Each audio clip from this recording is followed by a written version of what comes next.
Can I get like a VHS tape of that? Hello, everybody. Don't worry about what was just happening. And welcome to Darkness Over New Orleans. Holy shit! This fucking This overlay is great. overlay. Holy shit! Thank you, Robin. And obviously, we have the incredible art by Sweater Sketches, the amazing character art. But as you can tell, our storyteller Dylan is not here. He is unfortunately sick. So let's get the best of wishes to Dylan in chat. You are here for Darkness Over New Orleans, our first Chronicle Q&A. So we're gonna dive in. But before we do that, we have an intro to show. We're gonna do that now. See you soon.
Hello, everybody. We're back. Before we dive into the Q&A, for you guys, we're going to start off by asking ourselves questions, but you can get involved by highlighting your questions in chat so we can come back to those and answer those questions. So I am going to, for example, you fat bitch. Sorry, I was yelling at Streamlabs. Highlight. He already talks to me when you guys aren't around. All right, so you're going to want to highlight your question like that, and then we can find it back later. But before we do that, we're going to introduce ourselves, and we're going to go round robin style, starting with Thaddeus. I'm sorry, Robin, I edged you there.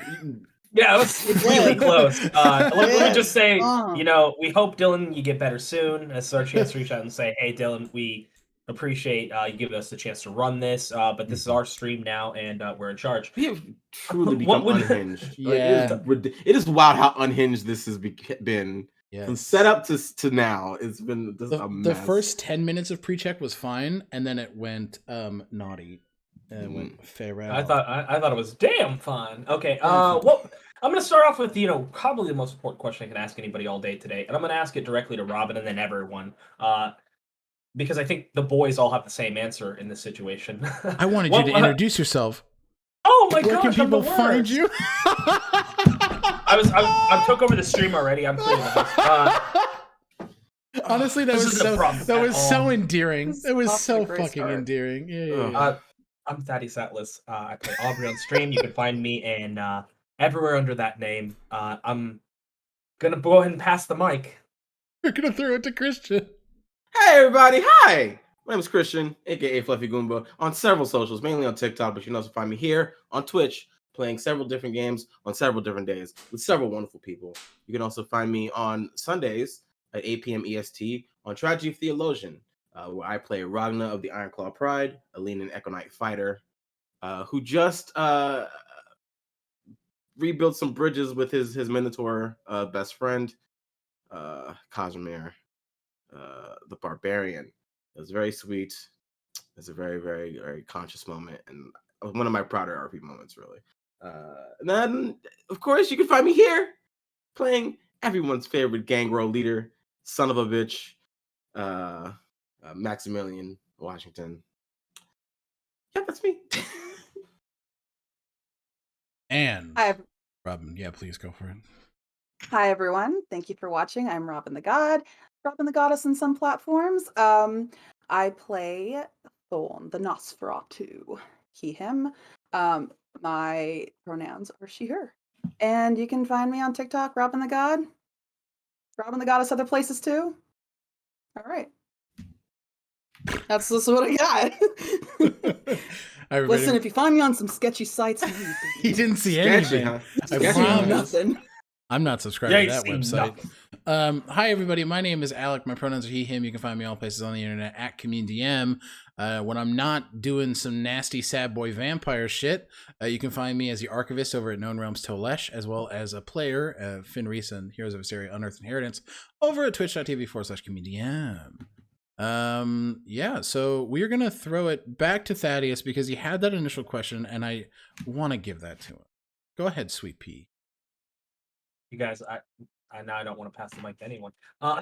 So the most important question that I think is on all of our minds that we were talking about a little bit beforehand, the boys revealed a little bit too much of themselves in it. That's true, we did. A little bit of self-inserting here. I would never do such a thing, which is why I have the same answer. Robin, what zodiac is Thorn? Thorn is a Gemini. Oh, that's chaotic. Right. Two-faced Thorn is a Gemini.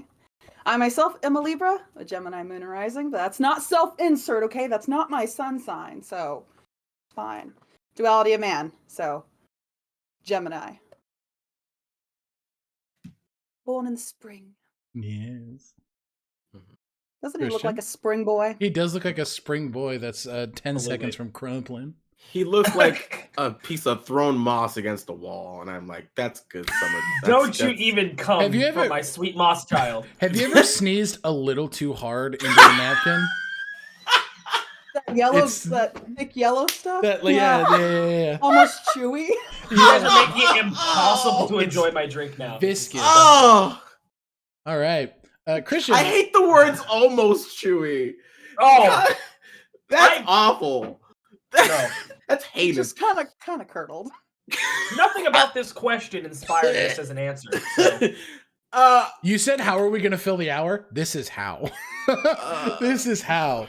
Yeah, Christian. What about Max? Because I'm an uncreative bitch, all my characters share the same birthday. Mine.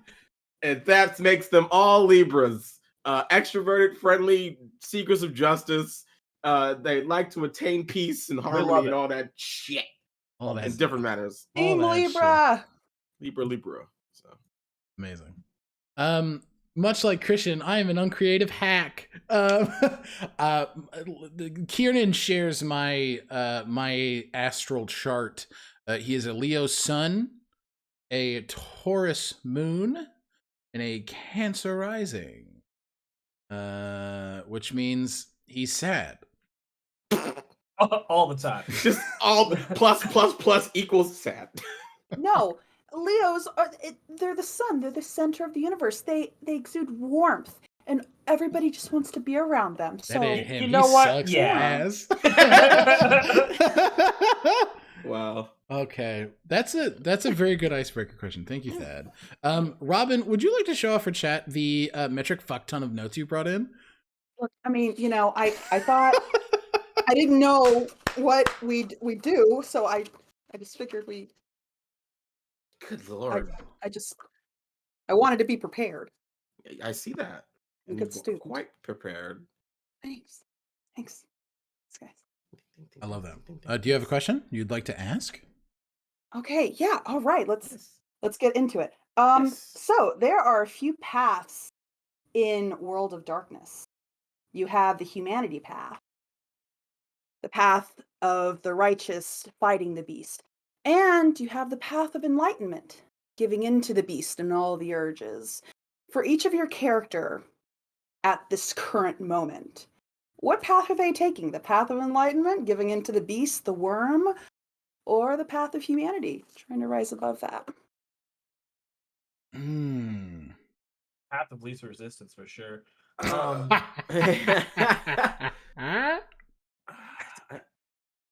easy answer for me is it's got to be the path of somewhere in between. They definitely lean more towards maintaining their humanity, Aubrey wants to stay human. He wants to be as close to human as possible, but he's not going to deny himself the reality that is his new life. There is that conflict that I see, and I love that. Mm-hmm. Yeah, I feel the same way for Max. Though Max is walking side by side with his beast, he walks like there's no like he's not behind it via a shadow. There's no like he knows what he is, and he knows that like okay, fine, move on. Next step. How do I use this to my advantage? How do I use this to my benefit? Uh, without being too much of a I still want to be human, but how do I use the inhumanity in me to make sure that the world around me is better for me and mine? Mm-hmm. And I that's also all. saw for your character last episode we had a first glimpse of this one-on-one with your beast. We haven't seen that yet, but we saw that with your character for the first time. Thought that was very interesting. Yeah. Very cool. I like the thought of like to stick with the boxer motif and from the athlete motif that like the beast is like almost his rival, right? Almost like his competition to who controls the body, who controls the mind, who controls the mission. That was my main thought process when I was initially figuring out what path I was going to go, would take if we're talking about these three paths. Is the audience allowed to know what your beast sounds like? Well, that's up to Dylan. Yeah, that's up to Dylan. I say we abstain from that. So I don't even know what it sounds like. Yeah. Oh, okay. This is a mystery to us all. Yes. Fantastic. Yes. Yeah. Kiernan's a hypocrite. Full stop. I think that he is a person, an entity that is crippled by fear. So I think he latches onto what he thinks is humanity, but in the same breath is not maintaining human connections.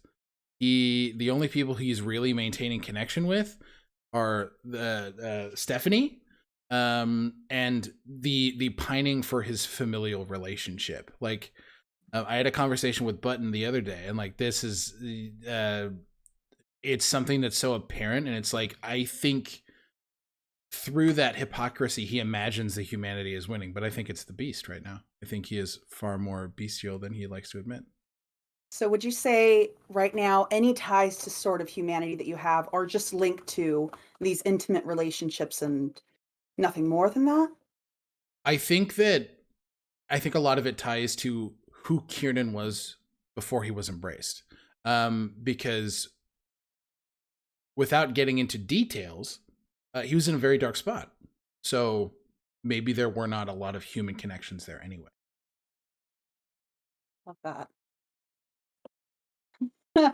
Thorn has resigned himself, not necessarily said, hey, I'm going to choose this for myself, but he's resigned himself to the path of enlightenment, the path of the beast, the worm, giving into that. And it was through a set of trials in his life that he chose this. I can't get into exactly what it was, but he doesn't like to be controlled at all, but any interactions he sees with humans, even vampires, anyone that isn't himself, is met with distrust, and a large wall comes up between everybody. So everybody he meets is, how are you going to destroy me? And how can I stop you from doing that by eating away at myself so I won't have to feel that pain or anything. And he had a great interaction with Max. Max and him had a great interaction of questioning, what is humanity? What does that mean to him? And if we're going to be friends, which you've seen a small inkling that he desperately does want friendship. But his definition may differ, may be extreme, and he might not even know what that means anymore. But his definition in his head, as soon as somebody offered that friendship to him, he wanted to latch on like a leech. So without giving too much away, that's my character for now. But he's questioning it through the interactions of Kiernan, Max, and Aubrey. Definitely Aubrey. Yeah. All right. Christian, please. Oh, I was gonna say, you want me to ask a question, or do we want to go to one of the check? Sure. What goes? We're gonna go. We're gonna go into the meta of our characters. What goes into character creation for you? Mm. What's the step by step thing that like happens when you're like, okay, new character sheet, new story. What am I doing? I think it was very different for me this time around, just because this is not a system I've played before. So when thinking about the World of Darkness and Vampire the Masquerade, I really wanted to take a step back from what that normal process is, and dive into what is the human aspect that can be lost here. I think that was something that was really interesting. So I usually go for like a vibe or a theme, but this time I was like, I put a lot of myself in the character, so it was just kind of like this. What if I went down a really bad place and then became undead? Yeah, so it was a bit more personal than I intended. I think that makes for very strong moments and scenes because the way because this is a play, Mhm. right? And so when we're doing these scenes, I can absolutely tell that you're putting yourself into this person's shoes. Mhm. And it feels so real and it makes my palms sweat and it makes me kind of scared but also excited. So yeah, I love that. That's me. You want to go, Thaddeus? Oh yeah, absolutely. For me, it is what story? It's always approached like a DM. Well, what story do I want to tell? What do I want out of this character? Uh, and for Aubrey, it was a little bit more of if someone was lacking something, what would it be, and what would keep them around? I was super obsessed with the concept of our boy Spike from Buffy the Vampire Slayer. Loved the show when I was a kid. I felt like a lot of that character went into this character, and I just kind of decorated his back with things that uncomfortably that I may struggle with in my own life, and be able to tell that story in a supernatural way. I love that. The Mhm. the spike vibes, especially in these last couple sessions, are particularly strong. You deceptive little shit. Hey, just living that life, man. Yeah, Just living that man. life. I love that you gave us a character and this is what he was on the surface, but then you added so many layers to him, Mhm. and I'm just becoming more and more intrigued by it. Love that. That means so much. I can't wait to get to know Thorn. Well, so my the way I approach a character is really simple for me, and I have to really bring it down to the simplest level of stepping into their skin and their flesh. So before I even play, because I've only been playing, I haven't rolled a set of dice. I mean, you guys are seniors compared to me. You guys, because I've been rolling for about a year and a half. Never touched a set of dice before then. I did online LARPing and stuff. So when I get into a character, first I have to put them on. So starting off with the face, the makeup, the sunken eyes, the sunken cheeks, really emaciating this person, giving them like this hair that's um, matted, that's unwashed, it's greasy, that looks like mold is growing in it. And I imagine there's maybe a bug crawling around. But then staring at that in the mirror, making some videos, but really looking at that character and then finding the expressions and how he would react to different things and sort of getting into the body of him. But I wanted to create something that was completely different from my last character that I did for Vampire the Masquerade, which was Ambrose Windsor, darling. And I wanted to do something completely I wanted to do a 180 from him. Um, and I started there. What would be the opposite of this person?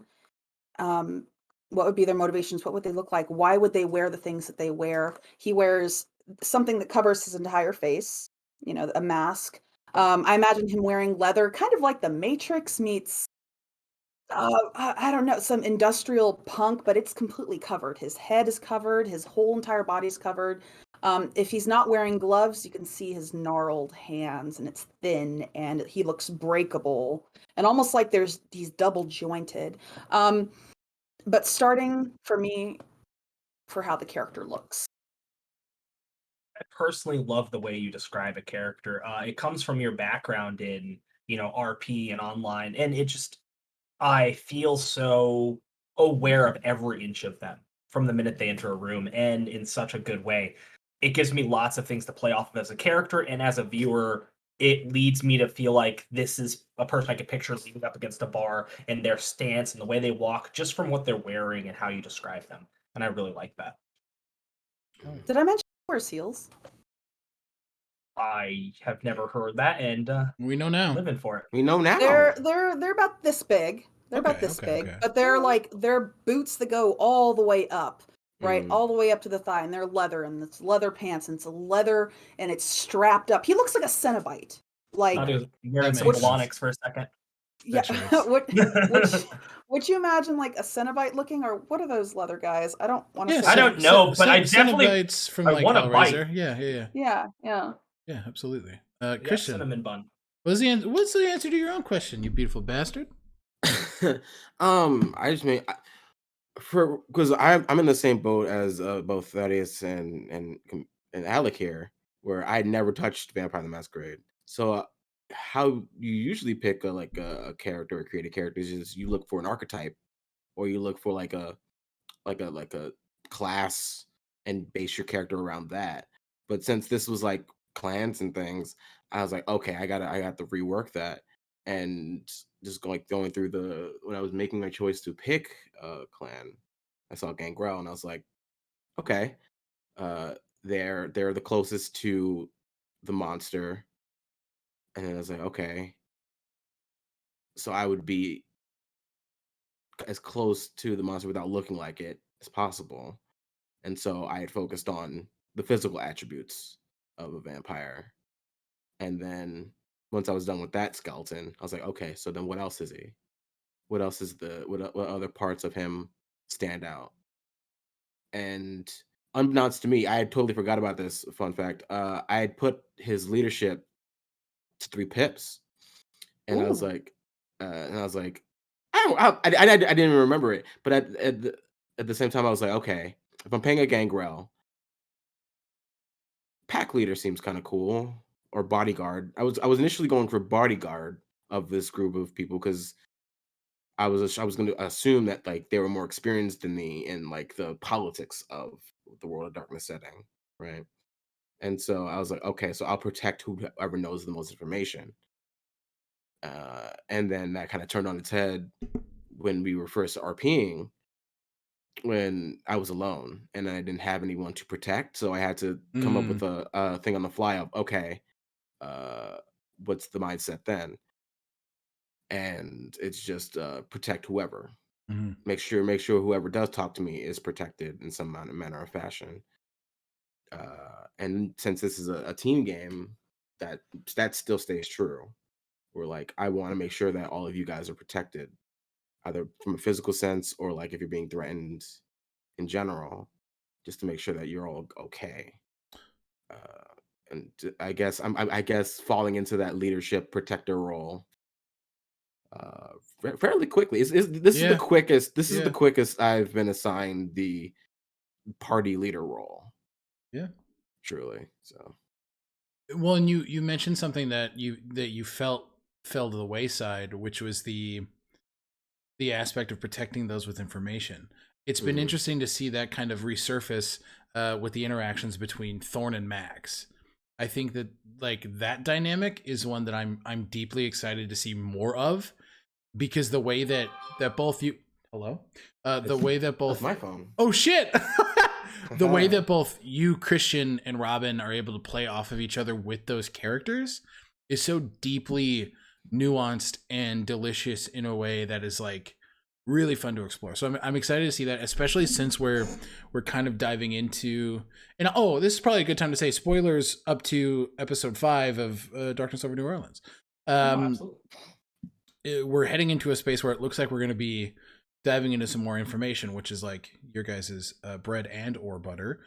So I'm excited to see how that develops. Yeah. Because like I didn't think I was gonna be charismatic with this character. I thought it was just gonna be like a silent kind of like I'm gonna say weapon. I thought it was gonna be more of like a silent type looming over while everyone else did the politics shit. Because I was like, I don't. As someone who was like first playing the system, I'm like, and I see how like vast the world is and how evolving continuously the world is. I'm like, I don't know shit about this world, so I'm gonna act like it. I'm gonna be quiet. I'm gonna shut my fucking mouth. But then things happen and we're here. Fuck yeah. I have a question. It's a perfect jumping board from kind of a point that Christian made. 3 of us are brand new to World of Darkness, and to Vampire the Masquerade specifically. Robin, you're a bit more of a professional in this sphere, and like you know this game a little more humbly. Yeah. For Robin, for you first, what has it been like for you to dive into this game that you know fairly well, with 3 individuals that are brand new to this World of Darkness? Has there been like cool RP moments? Have that like what's been different in this experience for you? The lack of what your characters don't know and the magnitude of what they say sometimes in situations where they're getting a little bit too close to water, or they're maybe speaking out against a prince. And I've seen what could happen when you defy a prince, even a slight.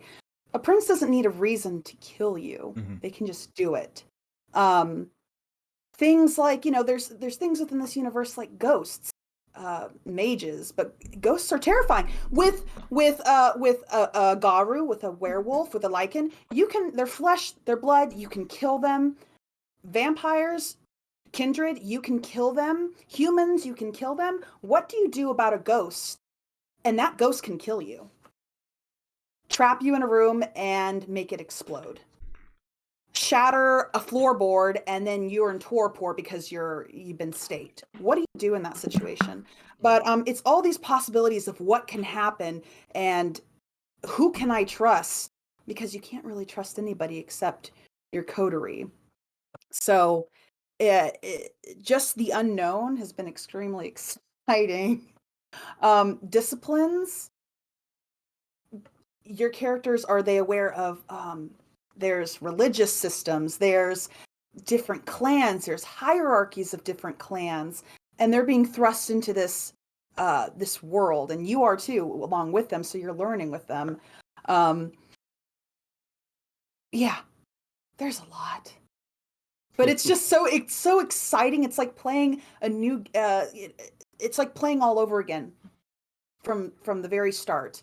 As if I haven't played before, because I'm like, oh man, I have all this knowledge, but my character doesn't have the knowledge. Right. I do. I can't say it. Shit. What's more fitting than playing characters that don't know anything when we don't know anything? Yeah, pretty much.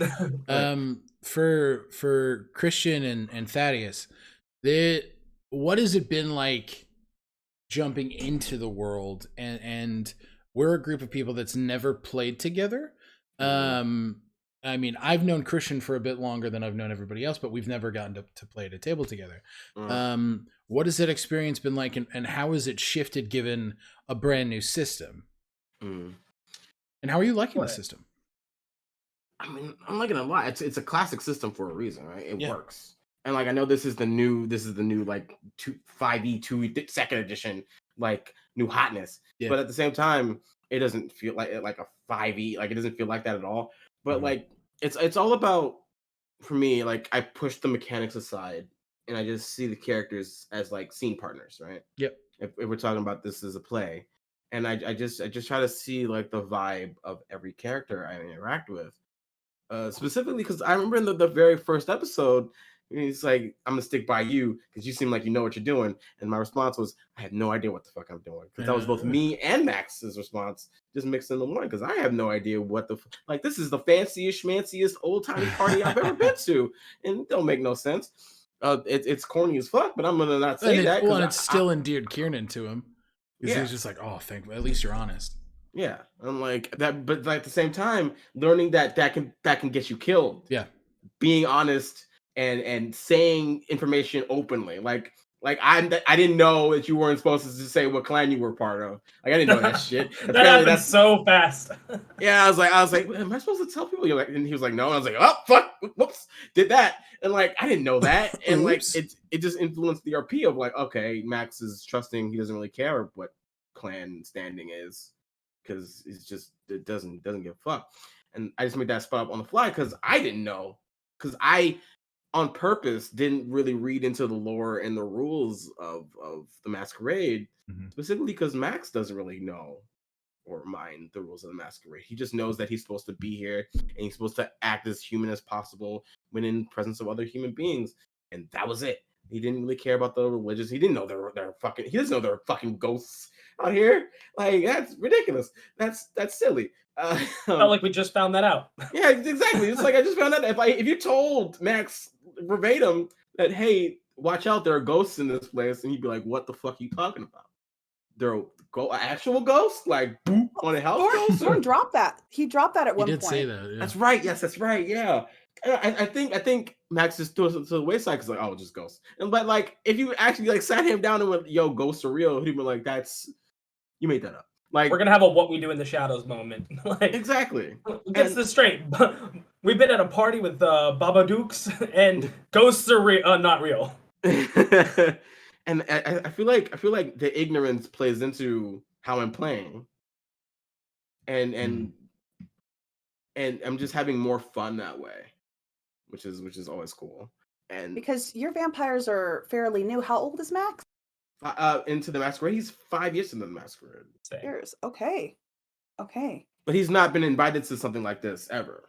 Right, Like, and this is the first time he ever got invited to anything.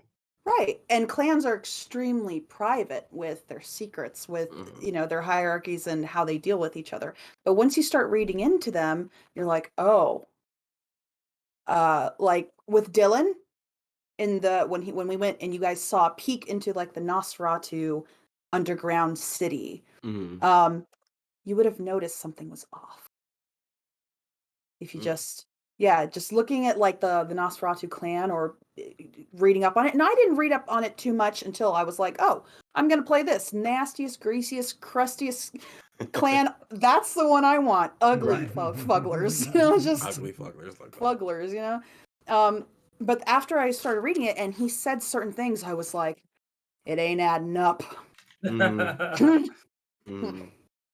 Well, because me and Alec specifically got told like decisions we made in our session 0 were against the norm, and we were like, oh, we were like, what? I remember, like Christian and I were talking back and forth for a little bit, and it was just like, hey, did you fuck up? And I was like, yeah, I did fuck up. What happened? What happened? What did I say? Like I didn't know. Like I didn't know that like a sire relationship is always, not always, but like mainly seen as negative.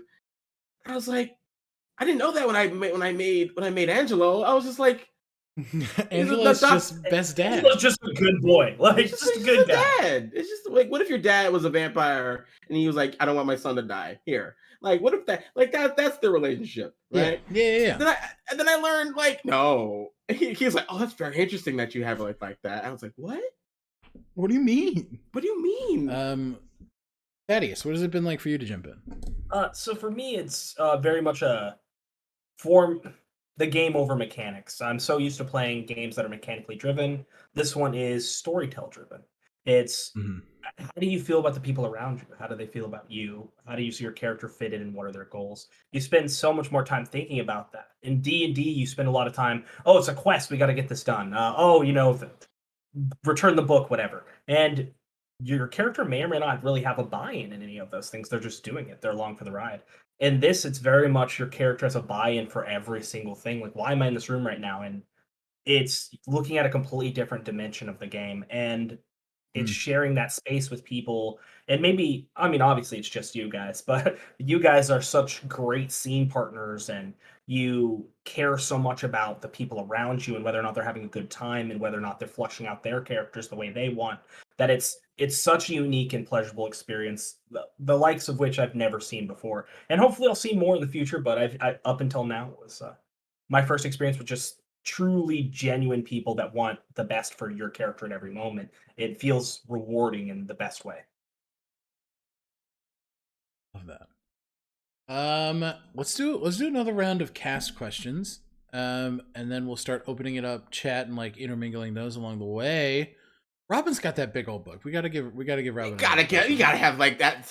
At least a page has to get done from that book. That's what I'm At least. saying. Oh, just let's do a fun one, okay? Let's do a silly, goofy, fun one. Okay, so I don't trust What? this. I also don't trust this. no, it's fine. Okay, If your character lost something today, a family member, name them. Tune And into, also, tune in how the do you next spell it? session where Kiernan's parents die. I'm here for a fun, goofy time. Okay, listen. Okay, Yep. what's okay? This one's just not serious, kind of fun. Love it. What stereotypical role would your character play in a high school AU? Jock, nerd, loner, bully, Oh.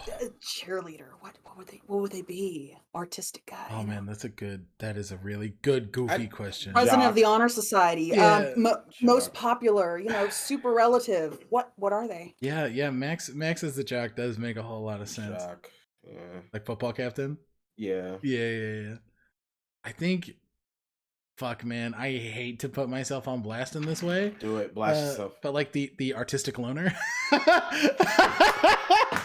Yeah, that is unfortunately. I spent every lunch period in my high school experience in my art teacher's room, working on things. Telling on yourself through your character, man. Absolutely. Wait, self-insert? Not me, right? And that's the horrid thing is like I said he's the closest thing to a self-insert I've ever done, and now these answers are like putting me so uncomfortably on blast. Blast. Fuck. Definitely that kid that knew the AV teacher and played TTRPGs like in the room during Breezeway, like throwing and Love drawing characters that they're eventually going to play, but they have a stack of 20 characters that they want to play. And maybe a little bit of a theater kid. Aubrey would be the theater kid. Yeah. Oh yeah. He wouldn't be the band kid. Oh man, there's if he got to sing, he would be the theater kid. Aha. Oh, our storyteller just popped into chat. Feel better, Dylan. Yeah, Better. Feel better. What would Thorn be? Media studies for sure. He'd be the captain of the debate team. Thorn would be a teacher. For super relative. Yeah, for superlative. Yeah. Oh, if I said it. Oh, I Say it. guess. Say it. Say it. Say it. Say it. Most likely to succeed. Yeah. Oh yeah. Good boy. That's Most likely to that succeed. makes sense. That makes good. sense. Oh, that's very good. We're thinking. Anybody else? Who else has got a question up here? Players, these boys. I mean, don't tempt me. I could do another one. Oh man, Fuck I yeah, definitely. Am I Yeah. sweating? I don't Wow. know. All right. This is- Sweat is a You're paid excited. actor. You're excited. I You're have a excited. bunch of them I want to It's a- get into.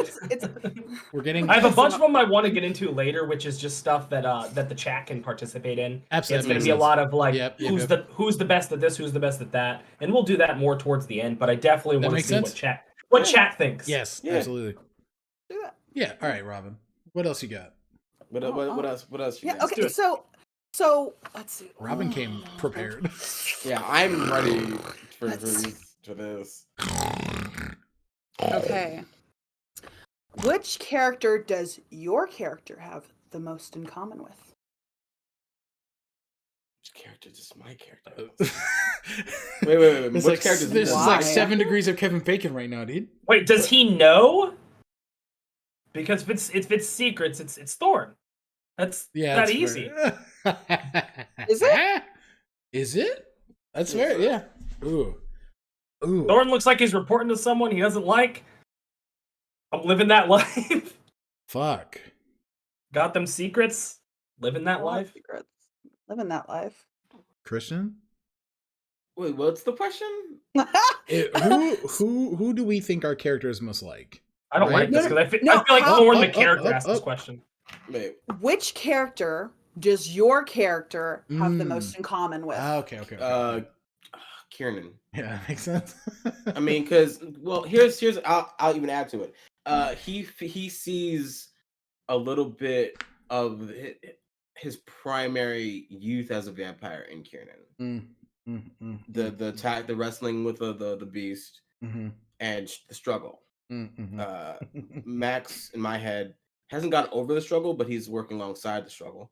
Yeah. And seeing Kiernan, it's reminding him a lot of who he used to be, even before he's turned. That angry kid who wanted to prove to the world that he was more than he was, and was willing to break anybody who said otherwise, or even himself. So Damn. yeah, This guy read like a book. bitch. A bitch. Man, I think Kiernan would hope and want to say Max Thorn. Yeah. Yeah, I think the Into it. ideal is Max, right? He sees Max as this person who is supremely at peace with himself, so in control, right? And I think he sees how quickly Thorn not only doubts the world around him, but the company he keeps. And the insecurities that stem from that is something that Kiernan deeply relates to. He related to it in human life, and he relates to it in the afterlife, in this undead existence. So I think that he is finding, the more time he spends, especially after that conversation in the car about their moms, that was like a shit. I think this is somebody who's a stone's throw away from me. Oh Yeah. So would you say Max is, with your character, he has the least in common, or would that be No, Aubrey? that would be Aubrey. That would be Aubrey. Oh, No, yeah? I think it's Thorn, and then Max is like, We're so alike. and then Max is like kissing the back of Thorn's head, right? Right, because there are ideals with Tenderly. tenderly crumpling Gently. that Doritos bag, and then Aubrey is right here. I think that he wants to understand Aubrey more, but I don't think that there's a lot of common ground in existence yet. But I think that once those conversations really get, like, the conversation we had last session was definitely the start of that, of like, hold up a minute. But that's really like one of the first big, like, in-depth talks that Aubrey and Kiernan have had, because there was obviously the one with where he had pinned Thorn to a wall that was quickly met with a Marvel pun and being put to sleep. Yeah, so I'm excited to see that develop. But Thaddeus, he's never seen the movie, so there's no way. There's no way. What about you? Who do you think that Max relates to the most? Who does Max relate to the most? Or Max? Well, I think Jesus. Max relates to Aubrey. No, I fucked up. He's like his father. He's a lot like his dad, I think. Aubrey is definitely. Aubrey wouldn't know this, but I think Aubrey and Thorn have a lot going on in common. It seems like Thorn is in a situation above their head. It seems like it involves somebody that they don't necessarily enjoy reporting to, and it has a little bit of, maybe they're getting something out of this equation, but maybe they're probably getting the raw hand of the deal. They're probably getting not what they want and dealing with a lot of the payment. But I don't. Go ahead. I can't give out too much more about Aubrey, because then you'll know. Who does your character? I want to go back to Max, to Chris's characters as well. But your character, who are they least like, or they have least in what they have least in common with? For Aubrey's character and then Max's character. Least, Aubrey has least in common with Max. That guy's got a happy, like, life and family and people that, like, he feels genuinely close to and has genuine connections with, people that care about him, people that, like, if he doesn't show up at home, would probably call him and wonder where he's at. It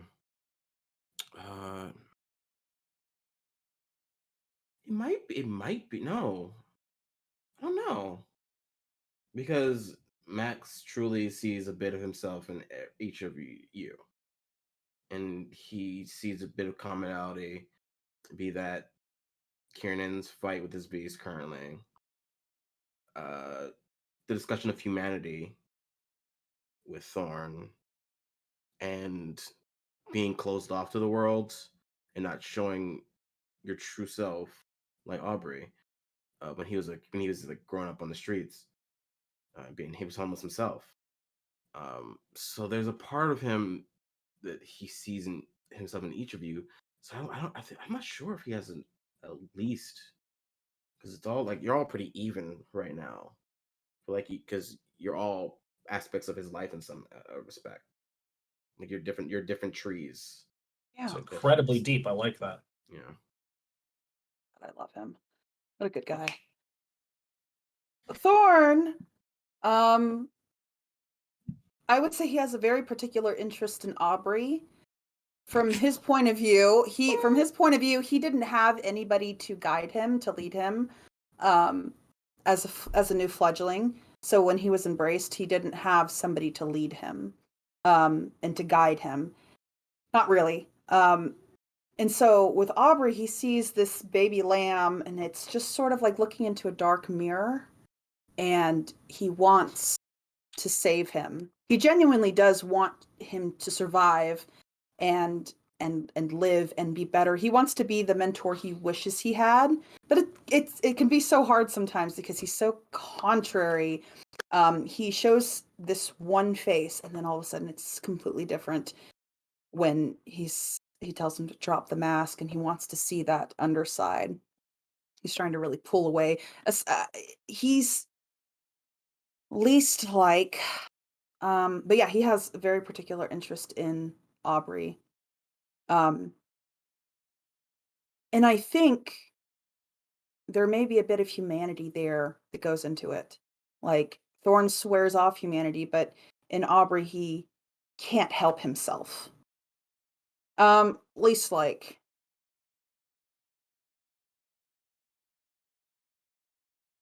I want to say I love Max so much, but he's least like Max.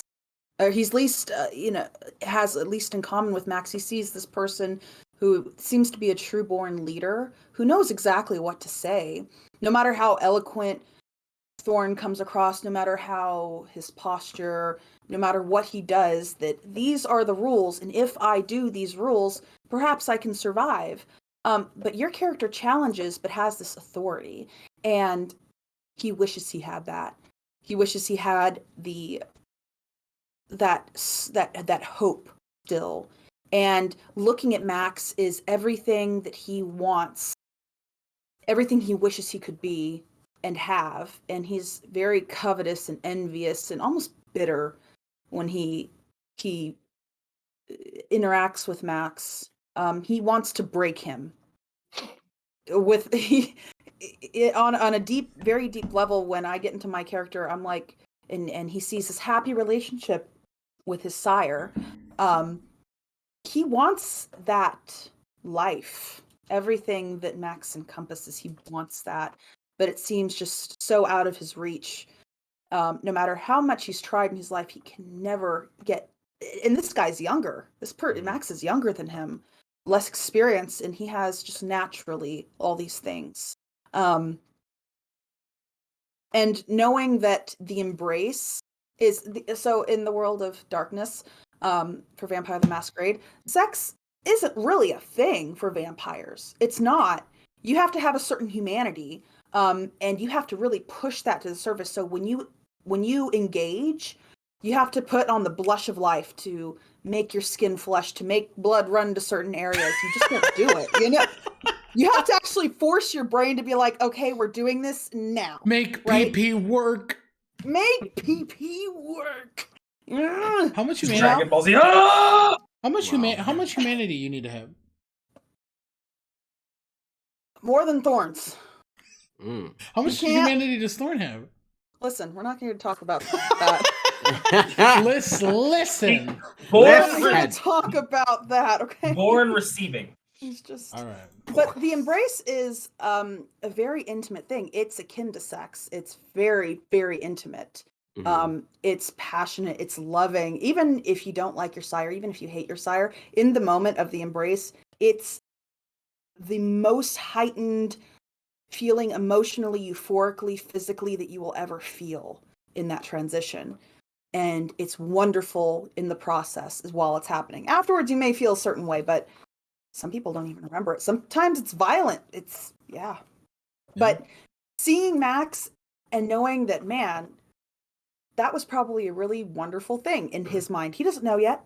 He doesn't know what that was like for you. That's going to go deeper. But seeing that, like, man, I bet you that was a euphoric, beautiful experience, almost heavenly. And I'll never experience that, but he did. And maybe that was why he became who he is, just that very beginning. I don't know yet. We're going to dive into it. We're going to dive into it. Oh, there's plenty of time for you to see heaven. You didn't talk too much. That's what this is for. We're answering questions. We're going to open it up to our first chat question, which is from the incomparable Blue Button. If your character suddenly became human once again, what would they do first? I'll go. Please. Go on a morning jog. Yeah. It's just an easy thing, right? Mm-hmm. I mean, it's what he used to do to clear his head. It used to be like the morning ritual. Yeah. When he was training for the Olympics. When he was training to just be a boxer. Mm-hmm. Not a leader, not a boss of a gym. When he was growing up, when Angelo gave him instruction or a regimen, and he followed it. That morning run was the first thing he looked forward to. Kind of reminds me of Captain America when he would do his jog, Yeah. or Rocky. That whole sequence where he was like, "Oh, there's this goal up here. This is what I want," and just go running towards it, literally. That's so simple and incredibly heartbreaking. Mm-hmm. Yeah. Oofa doofa. Can I hear Christian lean in? I'm a little kissy. All right. What about for Aubrey? What would Aubrey do if he were human? In this moment in time. Yeah. So, like, a lot of things that people would consider to be gross about when a punk nightclub closes down at the end of the night. People are like asleep, bottles of beer open or broken, bathrooms have people like passed out in them. When he was a kid, that was when the club was his. Everybody started clearing out. He watched the people put away their instruments, and that's when the place was his. And you'd go outside and the first light of the morning, the sunrise, the smell of dirty, stale cigarettes and booze. That's when him and his mother would head back up to their apartment and she'd make pancakes. And it was this time where he didn't have to share her with the world. It was his mom. Mm-hmm. She wasn't the groupie at the bar. She wasn't the nightclub owner's like girl on the side. It was his mom. And that's when he got her to himself. Mm. Oh, my mom was a cigarette mom. I can smell it, Oh, it's in my hair. I had long hair my whole life. She wore cheap perfume, the cheapest perfume. She looked like Dolly Parton cheap, right? Growing up, and I was like, this is what I want to look like. Dolly Parton cheap with like the cheap perfume and then like cigarettes, and I'd smell her and I was like, oh, that's mom. Ugh. Inject that in. So I can smell her. Like I feel like I know her. Mm-hmm. Sort of. Fuck. What about Thorn? I think I would really like to do a trigger warning heads up in the chat for ED. So I'm gonna take a moment. So if you guys want to pop out for like a couple seconds. Yep, I'm gonna post that warning in chat. Thank you, Robin. Yeah. So he would go to McDonald's and order everything off the menu. The biggest, juiciest, filthiest burger. He would smother that in all kinds of sauces. He would get everything. He would get the flapjacks, the whole breakfast menu, the whole evening menu, the fish fillet. He'd get the disgusting baby back ribs. He'd get a pile of those and just hungry. Eat them. Hungry. Yeah, he would go there to the cheapest, grossest, dirtiest restaurant. There was a mention, what was your character's favorite food? When we were doing that round, and my character immediately, his whole demeanor changed, but he went into this sort of mode inside of his head that was just like chicken bones. Chicken bones were the most delicious thing that I've ever had in my human life, and which sets up like, well, what did you eat before that? What was a good meal before that? So chicken bones, but not only chicken bones, the inside of it that you would suck, the marrow. Okay. done with that, he would get the whole menu off of the McDonald's, eat it by himself, a full table full of those mukbang videos where you just say everything. Yeah. He would do one of those a few times. Hello, it's me, Thorn. Welcome to my McDonald's mukbang. Also ASMR. Bless. Shit, it's my turn, isn't it? Yeah. Fuck. I think the super obvious answer is go home. I think that Kiernan's been he's been a vampire for 3 years. I think he is the youngest out of the group here. And he has been a stone's throw from family for that entire time. And I think that's been torturous. But I think above that, he would go to his first high school girlfriend and say, I'm so sorry.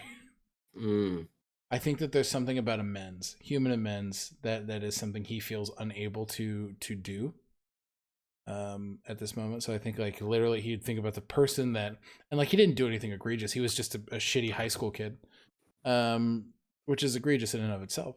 But he would just be like, hey, I was a piece of shit and I'm sorry. That's it. Like,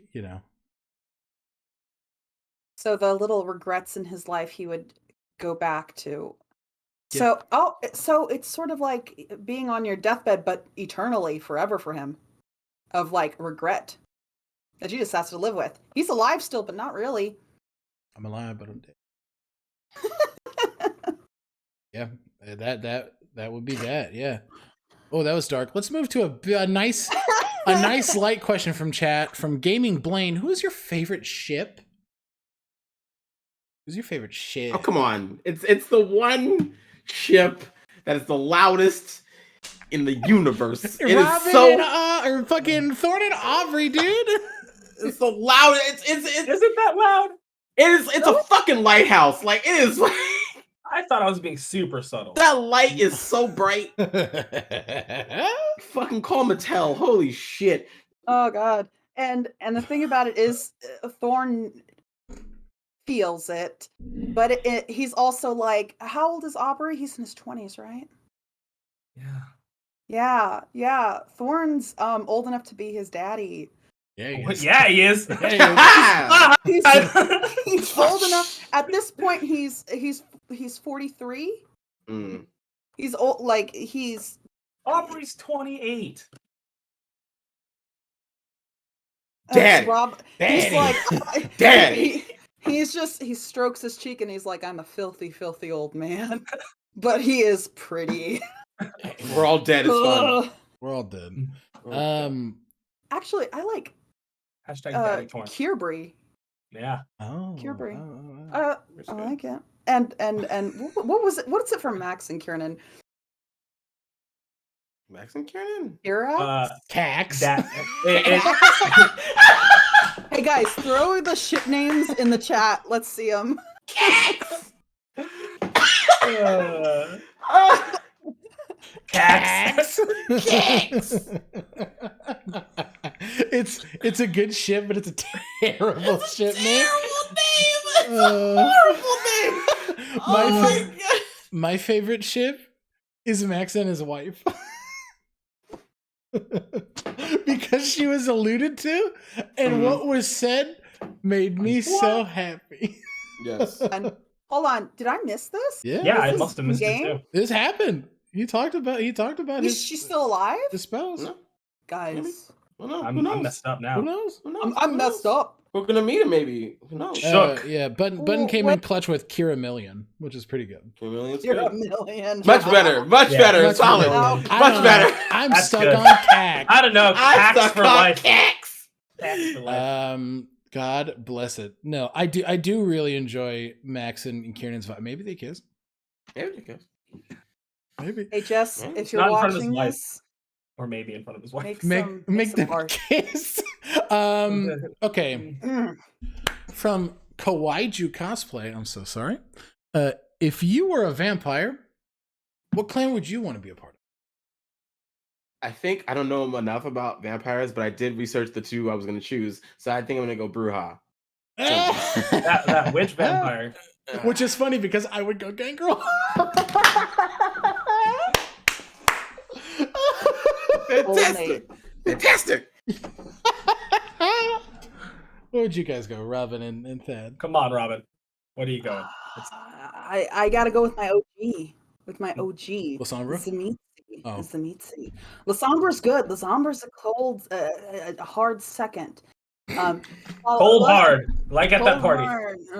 Well, yeah, Tzimisce is the clan of the dragon, Dracul. Dracula is a part of this. He's in this universe. Did you guys know that? Yeah, He's in I this did. Universe. I did know. Tzimisce was the one I was looking at.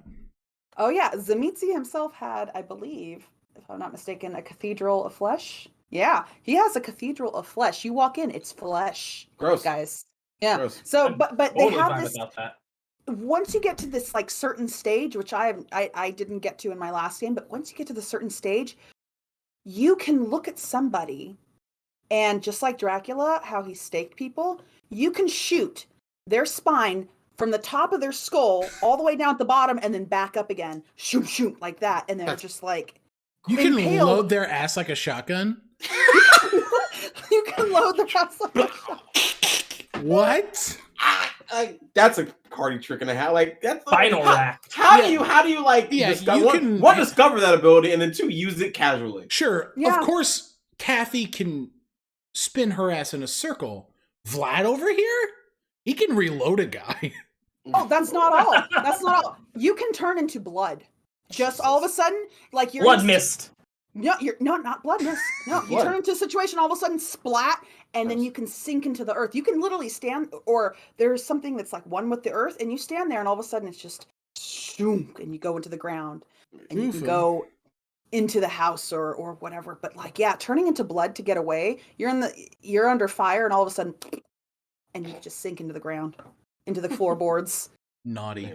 It's I've never gone to that level, but it's so interesting. I want to see it. Oh. It's so much more than flesh molding like clay. It's amazing. So I like Tzimisce. There's a debate out there about what it's called. It's Tzimisce. You bastards. Damn it. Yep, bastards. Dad, what about you? Oh man, I'm obsessed with the idea of, I don't know if he'd be a Lasombra, but Queen of the Damned. Spinning musician, obsessed with the arts, history. I mean, that's already me to a T. Yep. So like, that's just vampire mode. Let's go. That would be Toreador. Ooh, Toreador. Toreador is obsessed with art, with beauty. They're what you think of when you think of the most beautiful, seductive clan, and they collect. Like when they create somebody, it's not because like what most of the time when they create somebody, it's because they're a piece of art. They're beautiful. They can sing. They have some special ability that they're like, I'm collecting you, putting you there. But Toreador, yeah, that's good. Those are crazy sexy. You say things like higher level, and I forget that there are levels to this game. Like I'm so like new to. I had no idea that like at later levels you get this. I'm like, Well, yeah, we've been sucking up those experience points. Yeah, we got some experience points. I don't want to brag. Okay, that was another. I want to reference Robin's book again. Yes. You got any questions? Yeah. Yes. Of course. Oh, hey. Of course I do. Of course I do. Some of them are so dumb. Okay, you know what? I talked a little bit about this about my character, but I want to know about your characters. I'll go over mine again, but at the end. But I want to know, describe in detail for our audience, because we have pictures here of what our character looks like. But describe in detail for the audience what your character looks like, what they're wearing, and without giving away any secrets, what they have in their pockets, what it means to them. What they carry of significance to them of their past, like anything that they're wearing. Why are they wearing that? Why do they look the way that they do? Why did you design them to look the way they do? And I know you're like, self-insert, but like, what's in their pockets? What do they? Right. What do they smell like? Right. Pocket peepers. Welcome, yeah, pocket peepers. Welcome to my pocket haul. Here's my insight. What's a pocket hole mukbang? A pocket hole mukbang, and then I eat what's in my pocket. So you eat the insulin? I will die. You will die. You will die. Does anybody want to go first? I'll go first. Sure. Do it. I gave a little bit of a description during the first episode, but like he's obviously African American, a little bit of a cauliflower ear, which shows he has been hit and hit a lot. He dresses like he dresses out of time. Truly, he dresses fully like he doesn't dress how like someone from this era would dress. He dresses like someone who dressed in like the 1950s or 60s. Because he's inspired by his sire, aka his adoptive dad, who was also a boxer of his time. And so he wanted to emulate the closest thing to the person who saved him twice, honestly. And it's like it's almost like a uniform of authority for himself and those of the gym he works at, or those in the neighborhood he lives in. The people who know Max know that outfit, know the car he drives. He always has he always has wraps on hand. He has hand wraps just out of habit. He has and they smell like chalk. Like Oh. yeah. They smell like just they smell he if there was a scent that Max smelled like a lot, at least his hands smell like chalk. And they're not ashy in nature, but like if he clapped, you probably see some come off his hands. He dresses how I dress during the show. And it's just an array of not fully buttoned up dress shirts and different color suspenders with dress pants and dress shoes. And he like the one thing that I was like, he's Gangrel, so he's gonna show it in this respect is that his chest is all out and it's just a fucking porno bush. We love to see some hairy titty. I love it. Yeah. Thank you for that. Because I got it from my dad, so I'm giving it to Max. We love hairy Tibby. Hairy Tibby. Thad? What do you have in your pockets? Yeah. What you got in your pockets? Right now, well, if for Max, it's the tape. Mm. And probably gloves of some kind. What kind of gloves? Like the leather, like driving gloves, or like the okay. Like leather, like leather driving gloves that have been like basically worn down to the point where they're not driving gloves anymore. They're pretty much. Are they fingerless? Yeah. Oh, okay. Okay, Robin has a glove fetish. Listen, it's not just Max and Cenobite Core. Okay. Listen. I like them looking like 1950s. You know. Yeah, he looks like a gangster. He looks like a bodyguard. Love that. Yeah. So our boy Aubrey, he's always got that dirty pushed forward hair that spikes naturally because it's cut short just to stay out of his way. His outfit is whatever dirty band t-shirt was on the floor. It's a distinctive effort to not look at all presentable. The studio will send him whatever for his next album, a nice new shirt with the promotional material on the cover, etc. A new jacket with like a logo on the back. And he does everything he can to like just take those to the local Goodwill and drop them off while grabbing a $2 t-shirt that says Eat the Rich on it and pulling it on. Distinctively not washing it in the process. He does something of wealth or affluence would be like the leather jacket that he wears almost all the time with the sleeves rolled up. He has whether they be leather that night or torn up black jeans that are faded from just overuse, and big chunky combat boots that his pants kind of ride real skinny into. Whatever like Mick Jagger vibes, like Johnny Depp, Mick Jagger.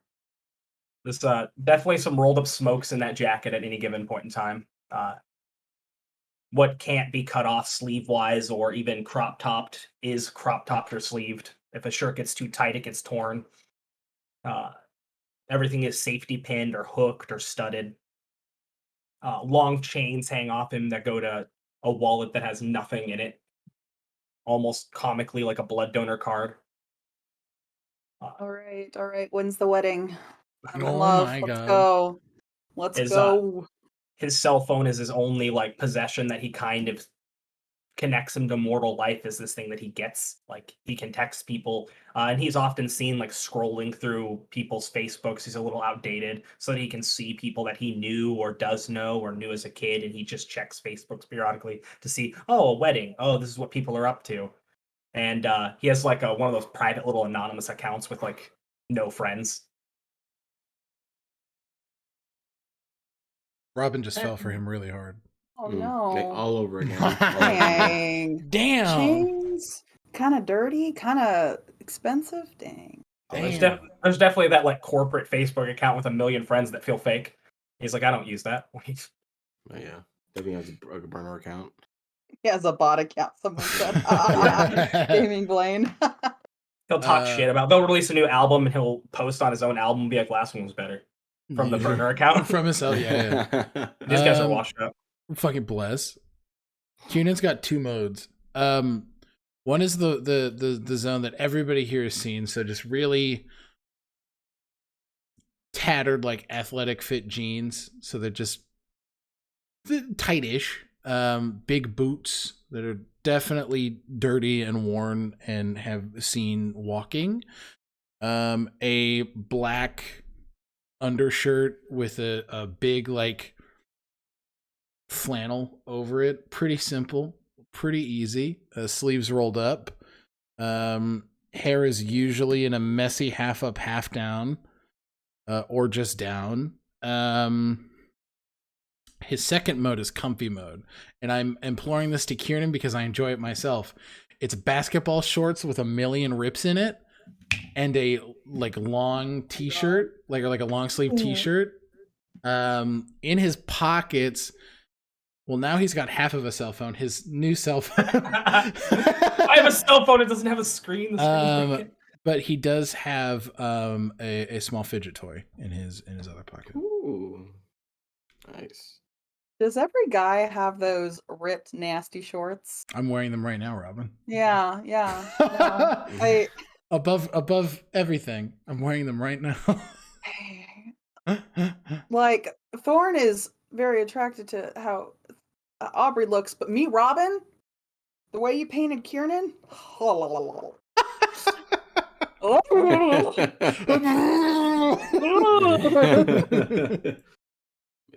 What's up? Oh god. Yes. What's the fuck clip up? it. Indeed. Clip it. Clip it. Indeed. Okay. So what does he have in his pockets? What does he smell like? Oh, so smell is probably a cedar and cypress body soap that he enjoys, and small hints of whiskey. Oh yeah. Max definitely. That Max definitely smells like chocolate whiskey. I'm gonna snort him up. That's good. Give me that big. Well, yeah, and he's 6'6" and he's thick. He's a big boy. Yeah.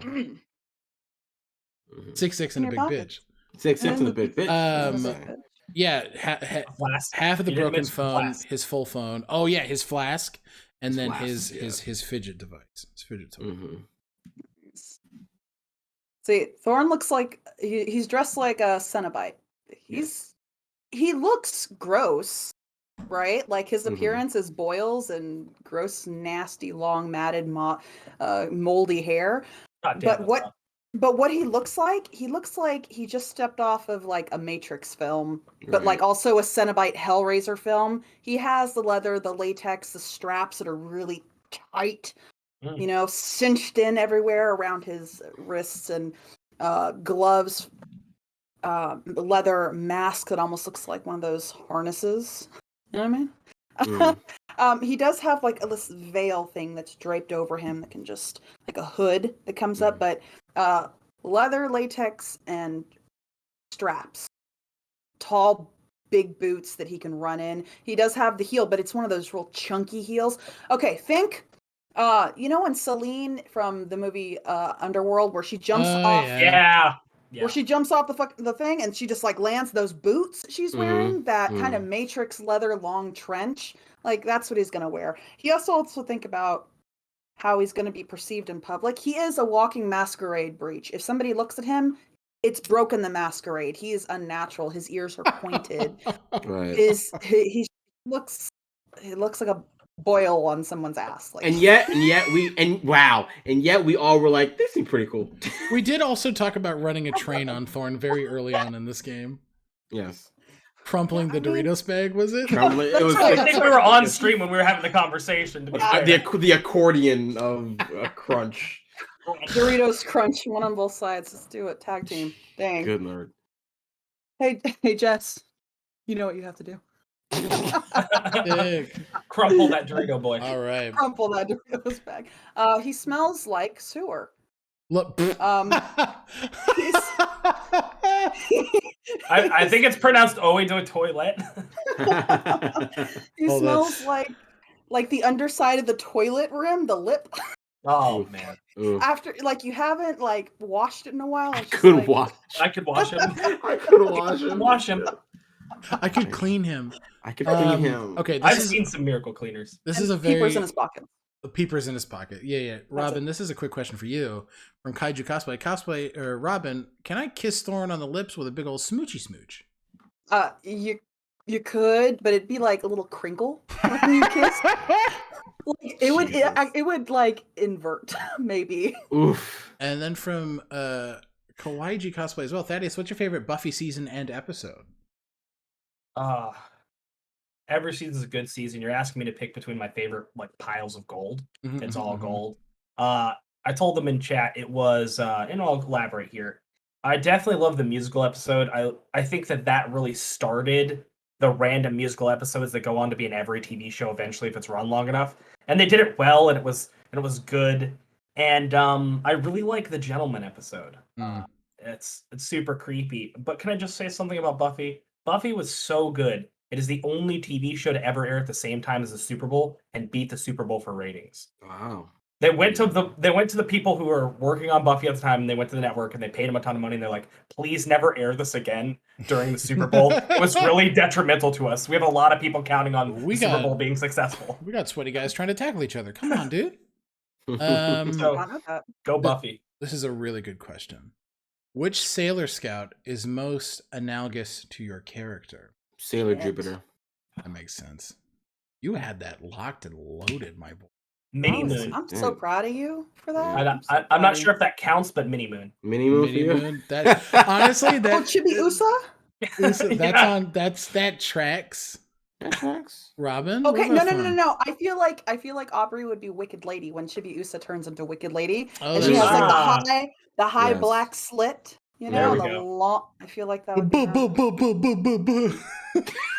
Sailor. Let's see the art. Oh no, Sailor Saturn, Sailor of Death. Pluto is supposed to be death. Jesus. Yes, we know. Yes, Pluto is supposed to represent death, but in the world of Sailor Moon, yeah. Sailor Saturn has the sky, then she represents death, and she has this beautiful, innocent, this one side of her, and she's also trying to fight this other side of her, which eventually comes out into this huge battle of the outer scouts trying to fight with the inner scouts of, should we kill her? Is she on our side? Is she evil? Should we save the universe by killing her? This was a thing. So Sailor Saturn, I love her. Good answer. Solid answer. I don't know. I've never seen Sailor Moon. Could I tell you? What do you think? Can I tell you? What do you think? Get it real close. Get it real close. I do. All right. Yeah, I'm gonna take. Don't make any jokes, okay, about the name, because this is she's my favorite sailor, so don't you come at her. Oh. Sailor Uranus.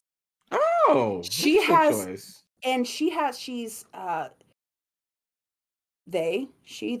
I'm gonna say she, they. She, they, yeah. She, they. Sometimes him. And she's tall as hell, just like you. Yeah, so she has this personality that wants to love and care and protect everyone. She does come to the point, they, him, come to the point where they have to go against Sailor Moon themselves of like, you cross the line, you may be the hero, but you cross the line and I'm going to whoop your entire ass. Yes. I don't care if you're the hero. I have to stand by my morals and this is what has to be done. And she absolutely, her absolutely lays out Sailor Moon at one point. And Sailor Moon can destroy the universe. She's extremely strong, but Sailor Uranus stood at her ground and was like, nope. You're going down, and I'm going to punch you straight in the face, you 13-year-old girl. You 13-year-old. She also has this really great power that's earth shattering, world shaking, world quaking, world shaking, right? And she just lifts her hand, and she's standing there. Her standing there, and she throws it on the ground, and it's literally a nuclear bomb that explodes the earth, that splits it, and that rams it straight into your face. I'm going to have to share this. Yes, I'm gonna have to share this fighting ability, but I think it's this person, the sailor, standing by her ground, standing by her morals, and even though you are the hero of this story, not right now, you're not, and you have to learn a hard lesson. Yes. I don't care if I'm your servant, you got to learn this the hard way. So I think Sailor Uranus. Who would I pick? Who would I pick for you guys? The other guys. Okay, Sailor Venus for Aubrey. Yep. That makes sense. Well, no, wait. Let me think about it. No, Sailor Venus for Aubrey. Because Sailor Venus is, in the world of Sailor Moon, a superstar. She's Sailor V. Like everybody's, when they think of like the Sailor, she has a video game. She's extremely famous. They don't know who she really is. And everybody eventually in the first season, they're like, oh, this is Sailor. This is the Moon Princess. This is the main Sailor V. This is and she actually has kind of a sad backstory, and realizing and accepting that maybe this isn't her fate to be this person, but also, God, what a relief. Thank you. I don't want to have that responsibility. I just want to be me, not this famous person, but just me. Sailor V, you. Max. If Robin drops a Sailor Moon podcast, I'm listening, man. Thanks, man. I'm so in. Like, I've never liked Sailor Moon more than this moment. Yeah, Sailor V. You're Sailor V. She has a video game. Check it out. So Max, who would Max be to me? I think, hold on. Let me think about it. You would be Pluto. Oh, interesting. She is the keeper of time. She's extremely lonely. She was left in this sort of sphere where she just stands there for all eternity, guarding a door all by herself.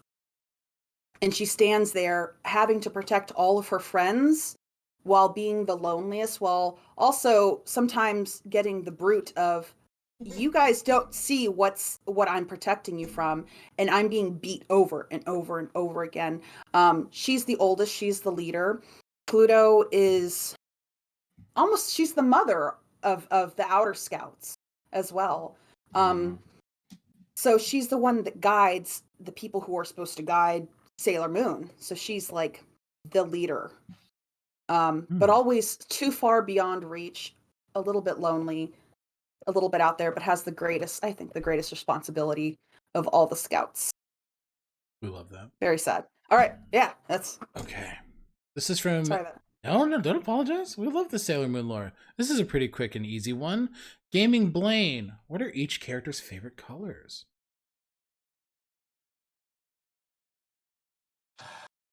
Cobalt / metallic blue. I have 3 because I'm a bitch and he's an artist. Yeah. Do it. So, it looks like a lavender purple, like a light lavender. It looks a hunter green. It looks like Prussian blue. Oh yeah, because we talked about this during the in-game. We did. When we were first doing that round robin of questions. Because I also said purple. Purple. It was like a cosmic purple, like the purple of the universe, and cobalt blue / metallic blue. That's my 2 answers. Our boy Aubrey likes its spectrum of neon. Any neon sign, anything that comes in with a hum and glows against a wall, he's about that. So think Thorn. anything that's named after a flower, but specifically red, rose red. But anything that's named after a flower, so violet, lavender, dandifold, dandelion, yellow. Periwinkle, is periwinkle a flower? Yeah. Yes. It sounds like Yeah. Ooh. Okay. Which is your? This is also from Blaine. What is each of your characters' preferred prey? I think that's given away a bit. Is it? Yeah. Is this one we skip? We know that Kiernan's a bagger. He doesn't like eating from people. Yes. You could always say what kind of hunter you are. It's true. What was mine? It's fucking. Let me look at my character sheet. What kind of predator type they are? How they hunt. Yeah. Alley cat. But I don't know how those things work. Yeah. I think alley cat for mine as well. Yeah. Pounces. Oof. Gotta check and see what I put. Yeah. I know what I eat, but I don't remember. I know what I eat, but I boo.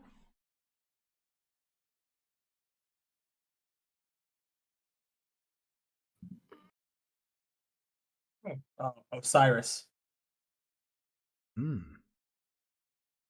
there's Ooh. certain clans that have like a specific, you have to do a specific thing. So if any of you had done Ventrue are very particular. They can't just eat a rat like a Nosferatu and be like, all right, my blood is up again. You know, they can go down to the sewers, grab a couple rats, their blood is up. It's great. But Ventrue, they have to have a specific person that they eat, that they drink from. They have to, and it's incredibly hard because when you're getting your ass beat in the bayou and you're Ventrue who feeds on businessmen, CEOs, particular CEOs, because it's very specific. CEOs with like that are addicts, that are gamblers, that are, you know, certain things, right? They have to have that in order to get their blood back up if it's low. Yeah. They get damaged. Oof. Poor Thaddeus. Wow, buddy. The camera back. Give it a camera issue. Yeah. Can't get it back. Oh no. It is what it is. Get in front of it really close. Just stay there. I did. That's nothing. This is a question. It's gonna do what it's gonna do. From Blue Button. If it's not a secret, who is your character's first kill?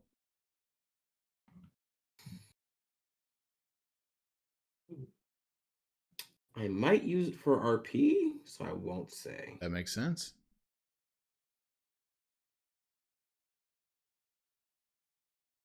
My character almost killed a child the first time. Oh no. Yeah, almost fed on them and killed them.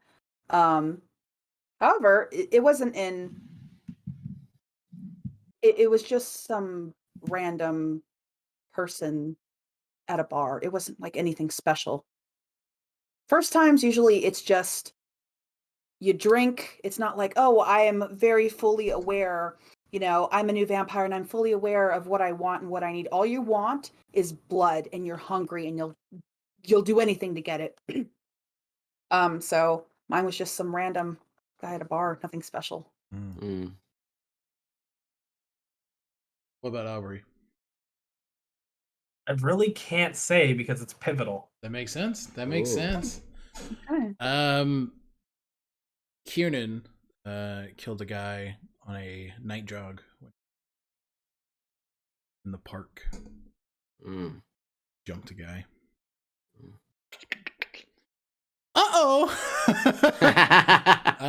Okay, we're just running through these questions. Does he lie awake in his coffin feeling guilt? Oh, hell yeah. He hates himself, as he should. Oh. Monster. Another one from Blaine. If your character played Magic the Gathering, what colors would their deck be? Red, green for Kiernan. Green, blue. Yeah, that makes sense. I've never played. What do you guys think Thorn would be? I've never played Black, white. Black, white. Black, white. Yeah. Mono black. Mono black. Mono black. Yeah, mono black. Oh, honestly, black blue would be quite good for Thorn. Yeah. Yeah. Get that magic. Yeah, I'm gonna say definitely green. Blue Aubrey, from black, Max. green. Black, green, blue. That makes sense. Yeah, Okay. I'm gonna go. Hurts me, Thaddeus. Yeah, it's killing me. I like your funny card words. I like the card words. Okay. It looks like we're kind of. I'm trying to see if I. Let's do our superlatives that Thaddeus had in store for us. What? Ooh. Yeah. Oh yeah. Okay, these things. yeah. Okay. I got a list of random, and I really wanted. The fun of this would be for the chat to play along. Yep. It's who do you all think would be the best cook? Ooh, that's good. Yeah, Chad. Who do you think the Good. best cook of the coterie would be? Oh, that's a good question. It's definitely Thorn. What? Really? Huh, Kieran? Thorn. Somebody said Thorn. Yeah. Not Wow. Thorn. Oh, really? Actually, I don't know. I feel. Who do you guys think? Kieran still Max. eats human food. So I would say Kieran, but I mean the way that Max described his favorite meal, I think that there would be a lot of care and intention put into any meal that Max made. I think so. Feel that too. as well. Yeah, I feel like Aubrey just had people make him food. That's so Max. mean. Ha! He doesn't even know his way around a kitchen. Like microwave. What is this? I don't know. Yeah, That's a very good one. If there's one thing he knows how to use, it's a microwave. All right, what's your next question? Oh, Whose sorry, Nick. apartment would be the dirtiest? Fuck. Thorns. It's a fucking Thorns. sewer, dude. Thorns. Chat, His house Chat, is how do not you the feel? sewer. I know. But but exactly, but exactly, I've but I'm- only, that's but what- I've only seen him in the sewers. Yes. So we I haven't have seen the cut. The Haven't horn seen the rats. cutscene. We haven't seen the Haven't cutscene of seen the Thorn's cutscene. house. Ooh, We've seen him- Aubrey too. That nepotism really gets to him. I feel like Aubrey's. You know I'm not cleaning my own apartment, but it's getting exactly. clean. Yeah, I feel It's like getting Aubrey's- clean. Yeah, I feel like Aubrey's hotel room is like fucking just horrific. horrid. Like a bunch of like takeout containers and shit all over the place. Just, like thrown around mattresses and pillows and. If you're just shit. alluding to the fact that I let homeless people have the hotel room key for any place I stay in, you're probably right. Yeah. I mean that's valid. But at the same time, I'm like Thorn probably has like the cleanest. It's either the cleanest or the dirtiest. It's either one or the other. But I'm leaning towards It's so cleanest. true. I'm leaning towards cleanest because So who has the cleanest apartment? Not Max. I don't know. That's why I'm like Thorn because I'm like Thorn. It feels though. I mean, like if you base off his personality and not just like the way he looks. Exactly. Everything is carefully said. Yes. Done. Mhm. Who spends the most time getting ready? With that latex Thorn. With that latex What the Thorn? fuck are you talking about? I'd say And like in character, like our characters, Our or like Our characters. oh, Thorn's got a lot to get on, but I would say Aubrey as well, just because of vanity. What? say Aubrey. I too. just said I take things off the floor. Yeah, but Well, you check the you makeup. gotta- You make sure your drip is good. Like I don't want to hear Yeah, that. you got Probably it. accurate. You still have it's like it's trash core. Like it's like floor core. Trash core. Thorn is Don't my look at trash me. core, okay? Like Thorn, I just feel like there's a lot of baby powder involved and lots of like squeezing into shit. No, That he's takes so it. greasy. He just like Ah! it just slides right Okay, fucking gross. on. Just so sticky. Kill me Yeah, with Max- a gun. Max literally wears the same kind of outfit every day. Sausage man. Oh my god, sausage man, gross. Max literally just wears the same thing in different color palettes. Yeah, Kiernan's the same way. He's like, I have 3 pairs of jeans. These ones look okay. All right, so this one's up for debate because we don't really know too much about everybody's family. But who do we think has the craziest family? Thorn. Thorn. Absolutely. You guys don't know any. Well, Thorn, exactly, yes. Thorn. That's why Gotta be. Thorn. We know. Listen. We've met. We know it's not Max. No. You know what? Aubrey. Oh, what? Aubrey. Yeah, Yeah. I'm gonna change my answer. I thought about it for 2 more seconds and I was like, shit, it's Aubrey. Again, this is just because it's the mystery of it all. I'm gonna stick with Yeah, Thorn. that makes sense. That's a good call. That's a Because good we have information on the mom. Guys don't know. Knowing that Kiernan is about to go on a date, who is the most likely to fall in love? I mean, it's already too late for Max. Max already is in love. Max is already in love. Well, then Aubrey is too. He's got a trash man.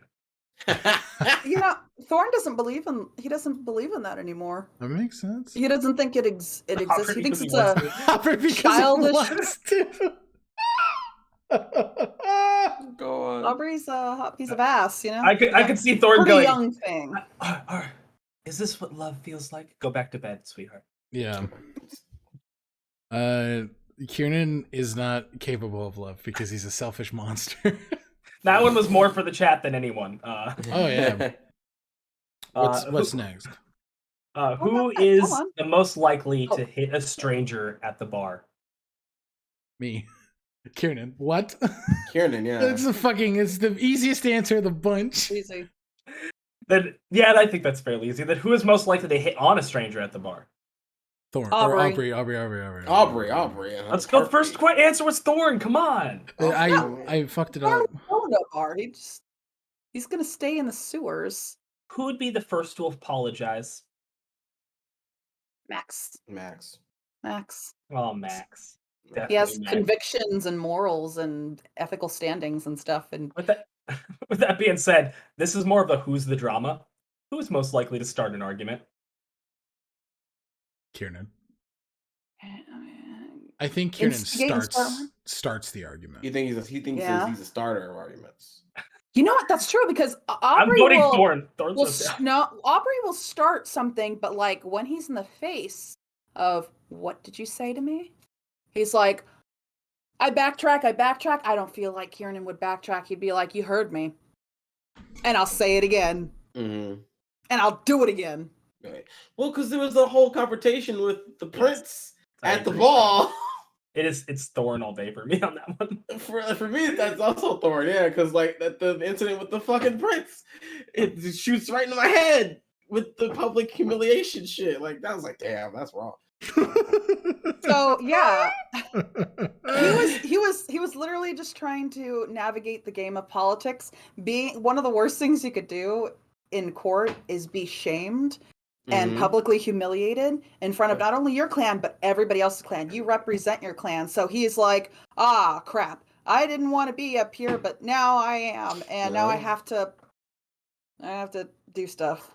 And to go from shame to being basically promoted. Yeah. Yeah. He hates it here. It's a jump. All right. Who is our pickiest eater? Hi, everybody. Kiernan, right? Hi, everybody. Hands down. Me. He eats out of bags. He's not going to go hunting with Aubrey or Max or Thorn. He definitely didn't do that last episode when he was offered this dude in the back. He was like, "No, I'm good. I'm really hungry, kind of fucked up a little bit, but I'm gonna starve. This is good." Mm-hmm. Who is our biggest party animal? Biggest party Aubrey. Animal? Party animal. Oh, Party yeah, animal. Aubrey. He has the porn lights. He has the porn lights in the little water bottles. Yeah, The water bottles. The water bottles. He has a jacuzzi car too, apparently. He has a party band? Yeah. So I'm probably most interested in this question than any question. Who is most likely to cry at a sappy movie? Kiernan. Right? Kiernan. I hate how all of you knew it silently for so long and just didn't say anything.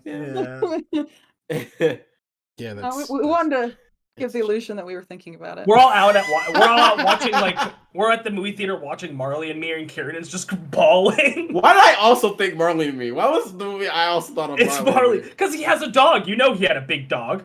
Oh yeah, definitely. Rental rights. Damn. Shit. Who I got is most likely to talk their way out of a speeding ticket? Max. Max. Max. Max, absolutely. That's every day of the week, baby. And then he'll make the officer think that it was his fault and his idea. Yeah. Why were you following me? You're going a little fast following me, don't you think? Who would be? Oh, obviously this is an upstanding member of the community. Yeah. Of course. My bad. Mm-hmm. Oopies. Hey, What's Chad your name? agrees. Officer McGillicuddy? Cool. Officer McGillicuddy? What's your badge number? Baby girl, gaslight, gatekeeper. Yes. Who would be the Codier's best gift giver? It's Christmas time. Who's giving the best gift?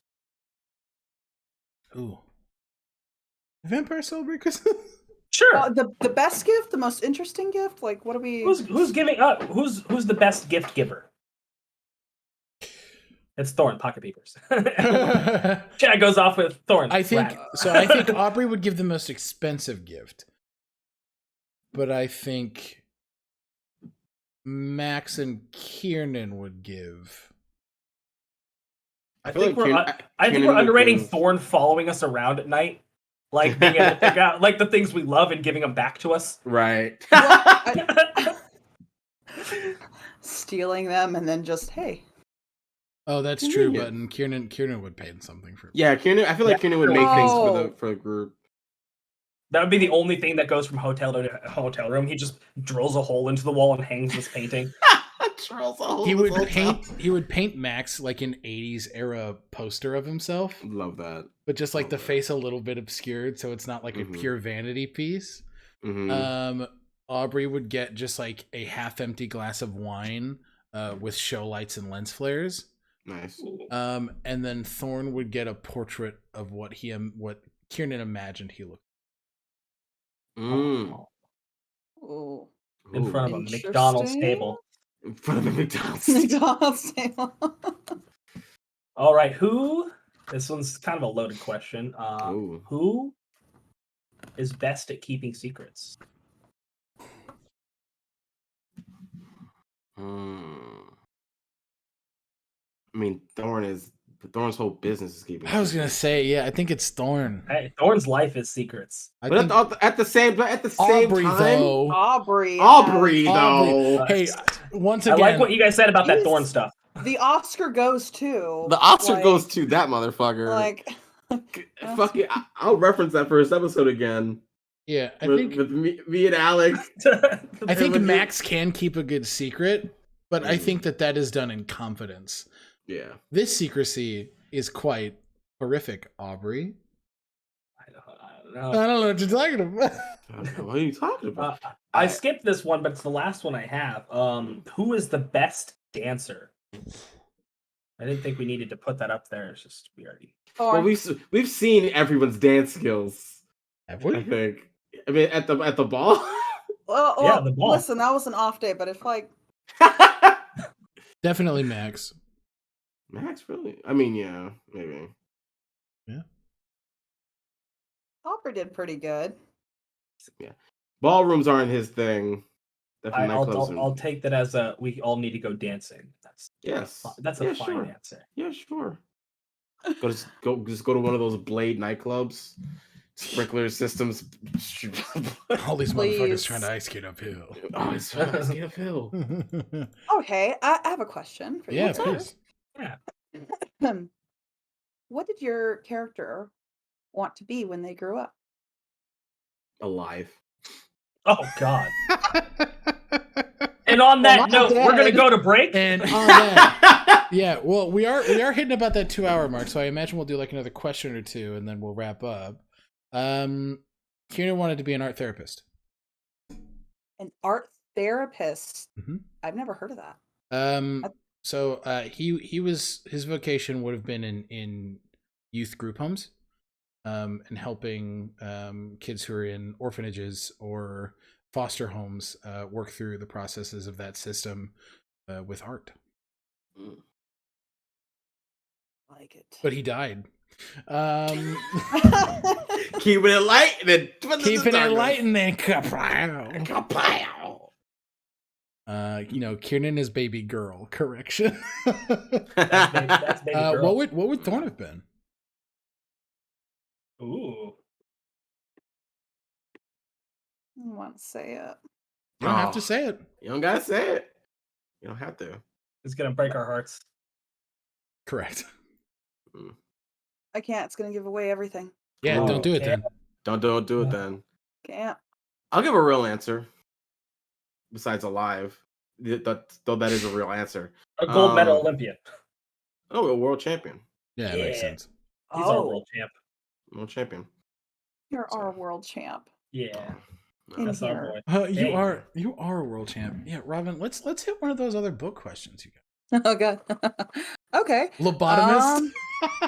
Lobotom. Wow. The I've double never considered. entendre. I've never considered lobotomist spelt that way. I will never. Now I won't be able to spell lobotomist normally. That's how it's spelled. What are you talking Oh about? no! Oh no! And for the record, Aubrey had all his dreams come true and found Yep. them to be wanting. Lacking. Oh. Yeah. Lacking. Yeah. Damn. He had the dream life. Damn. Damn. Wasn't so golden. Mm. Wow. God What do you damn. Okay. Yeah, go ahead. So, what aspect about your character's future, possible future, are you most excited about? Oof, Robin, these are good ass questions. Robin, I look into his future and I just am concerned. Excited. Worried? Praying for him? Like, are you speaking in reference to like the goal we have imagined? Yeah, I guess you could do the goal you imagine, but right now where your character is, like, what are they most curious about? How do they want to see their future?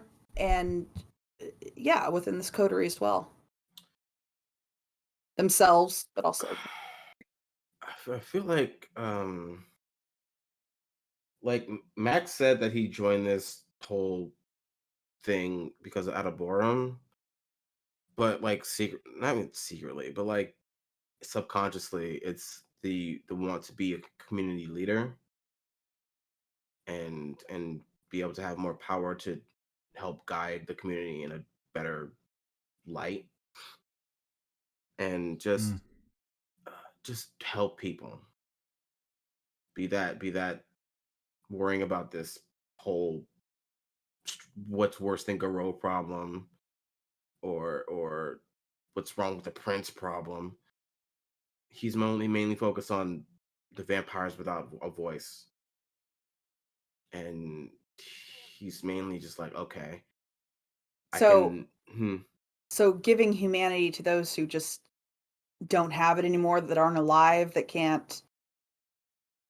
I mean, it's not even just giving humanity. It's just like giving like in the TikTok video, giving hope, giving light into, I'm sure, people's abandoned feelings about where they are in their own life, and just want them just to be like, you're gonna be okay. I want to see the dark side of your character so bad. It might come out. It's because you're building it and you're building this person. People who shine the brightest have the longest shadow. Max. So, I mean, that it's been 5 years, but what happened in that span of that 5 years, right? For him to be the way he is now, and what does this beast have to say about it? Do you think he could ever be happy? I think he's too concerned with everyone else's happiness to care about his own, or his happiness is on the back burner when he sees people in need. Did he experience happiness before he was turned? Or Yeah. did he know the definition of that? And is it going to evolve, you think? His happiness has always been making other people proud.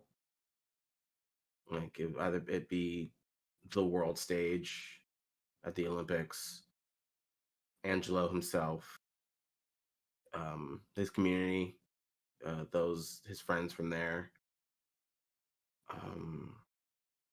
but like never really himself. In his eyes, in his eyes, it's like the world matters more I'm a cog right now, and I want to be a bigger cog because that means I'll help turn other people's lives around more. Uh, so there's that aspect of who he is. Because anytime he focuses in on himself, shit might happen. Guys, let's kill the prince, and Max can be our prince. That's so Yeah. much responsibility. Yeah, but it You seems like think? that's what he wants. You Yeah. think? He wants He wants responsibility, He can make so much difference. but that's a lot. There's a difference between like being in charge and helping the charge, right? And it's like, sure, he can if he did become prince, like that's such a far goal in like his eye, if at all. It's like a twinkle, but Max for sheriff? Yeah. Max Max for Sheriff would be Let's a goal that he'd be down for if it was possible. I just feel like when I'm watching that guy, the current sheriff, as a bully, I see Max as that guy that they were describing beforehand, the first sheriff. Mm, You know, regardless of what the prince said, he was like, "I'm going to do the right thing." yeah, I like that. yeah. I feel like Max is like a person who knows everybody's name or wants to know everybody's name or just a little bit about them. He knows like a hobby they have or like some current news happening in their life, just so you can connect with them a little more. I think that's how he's always been. Yeah. Okay, so what aspect is Kiernan's is he most curious about for his future, wanting to see? I don't know. I think Kiernan is a person that is never going to allow himself to be happy. I don't think that he is ever somebody who is going to be able to find peace Interesting. with what he is. I think that he is so what he perceives to be smack dab in the middle of both entities. But he is far more gone than I think he is allowing himself to see. I think that he feels like as a person who plays it's hard to look forward and like I don't think he thinks about tomorrow. I think he's been so short-sighted and tunnel vision with his goals. Like it's been Imogen surviving. That's it. So I think he's already too far gone. So he hasn't considered that he would even have a future, correct. even in as undead as Kindred, that he doesn't have a future. Yeah. Ooh. And he can't wait to see the sunrise again. Oh no! Gotta help. We gotta help our boy. We gotta help our boy. God damn it! I didn't like that answer. There's no help. There's no help if help doesn't want to be had. This is true. I mean, help. It's not help if it's an ass kick. The problem's got to be realized before any change can be made. Yeah, definitely. But I don't think he's a guy that's going to look for that for himself. Mm. Aubrey, what is your character most curious about in their future? Wanting to see, looking forward to. He's got such not as lofty goals. They're very short term. He's driven by something that can't be revealed to the group. You know, every day he's driven by this one singular desire. And much like his life and acquiring fame and fortune, it's starting to feel like maybe that goal is more of the same. It's something that you think you want. And the closer you get to it, it's maybe not the thing you were looking for.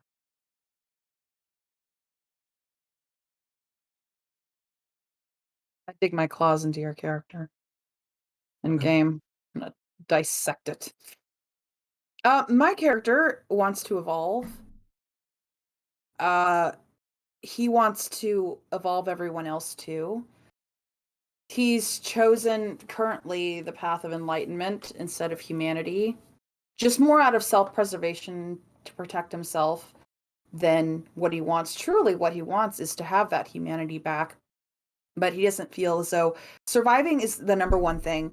So he could either be happy and hold on to that humanity, or he can live just a little bit longer, and he can live and he can give up those things. So a world without being controlled, known, and for everyone else to feel the same liberation that he does, no matter how warped it is. He wants to free them, so he sees everybody so conflicted and caged that he just wants to say, hey, it doesn't have to be this hard. Just let go and be that monster. And that's not bad. It's You're so evolved now. compassionate and like dark at the same time. Mm. Yeah. So taking the path of humanity, you look at that and you're like, oh, that's really cruel. That's kind of taking away somebody's free will by forcing them to be this monster. In his head, it's like, yeah, I have to take away their free will in order to free them truly, so they Yeah. can see the evolved person that they truly are. Mm-hmm. Because you have this human mindset still, and you have these human rose-colored glasses still. Take them off and see what more you can become. Right. I mean that's the crux of why a certain person had to get eaten uh in this past couple episodes, and Oh, just Frank. poor Frank. Frank had to get ate because that was the mindset, and then immediately the pushback of no, wait a minute, no, oh, no, from both Kiernan and Max, going, that's a viewpoint, that's a worldview, but it's not our worldview. Right. And it's good to respect that. Respect that at least. I don't have to. I can listen to you. I don't got to follow you. Choice is not yours to make. It's theirs. I don't know. Oh gosh. Oh, I want to play. I say, let's do one more big question from Robin's book. For my book, somebody has a really. I like who? This one, Which one? Gaming Blaine says, who are your characters' idols? This is different from the last one. Like Bowie is my idol, but stepdad is most influential. Like who's your idol? I mean, mine's obvious. It's his sire. But if we're talking outside of that, if we're talking like creative influences, then I'm looking at Tyson, Ali. I'm looking at who am I looking at? I'm looking at like Sugar. I'm looking at a bunch of like. I'm looking at world leaders. You know what? Fuck it. I always say this. I'm looking at people like Martin Luther King. I'm looking at Malcolm X.